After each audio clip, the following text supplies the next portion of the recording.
చూసారా? ఇది ఒకప్పుడు పనికిరాని ఒక జంగిల్‌లో ఉండేది. దాన్ని నేనేం చేశానంటే, ఒక తోటగా క్రియేట్ చేశాను. చూడండి ఇవన్నీ కొబ్బరి చెట్లు. చాలా బాగున్నాయి. చూసారా? ఇదంతా కొబ్బరి చెట్లు. ఈ ఈ కొబ్బరి చెట్లేశాను. చాలా బాగున్నాయి. ఇదొక 30 సెంట్లు ఉంటది. దీన్ని ఒక 30 మొక్కలేశాను. సెంటుకి ఒక మొక్క లెక్క. చాలా బాగుంటది. సంవత్సరం అయిపోతుంది. చెట్లు కూడా బాగానే పెరిగేవి. అదిగో మా అమ్మ చూసారా వర్క్ చేస్తుంది.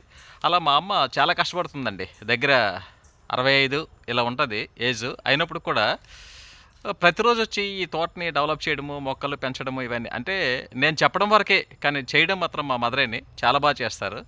వర్క్‌లో మాత్రం చాలా డెడికేషను. ఈ మొక్కలు ఇంత అభివృద్ధి ఇంత బాగుండడానికి కారణం మా అమ్మాయిని. రేపు ఫ్యూచర్‌లో కూడా ప్రతిఫలాన్ని పళ్ళు, కాయలు అయినప్పుడు కూడా తాగుతున్న ప్రతిరోజు కూడా మాకు గుర్తొస్తారు. ఎందుకంటే మనుషులు శాశ్వతం కాదు. సో ఎప్పటికైనా వెళ్ళిపోవాల్సిందే. అయినప్పటికి కూడా ఆ యొక్క పని, ఆ చేసే విధానము కొన్ని రోజులు, కొన్ని తరాలకు కూడా మనకు గుర్తుంటది.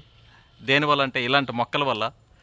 ఇలా మనకంట లైఫ్ టైం ఎక్కువ ఉండే కొన్ని వీటిని డెవలప్ చేయడం వల్ల ఉంటది. కాబట్టి మీరందరూ ఈ విధంగా డెవలప్ చేయండి.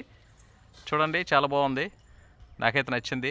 మీరు కూడా మీకున్నంత పరిధిలో మీరు కూడా ఆలోచించి ఏదో ఒకటి ఇలా గార్డెన్ చేస్తే చాలా బాగుంటుందని చెప్పేసి నా యొక్క ఆశ. నాకైతే నచ్చింది. Hi friends, bye. ఇలా చేస్తారనుకుంటారు. Okay, hi, bye.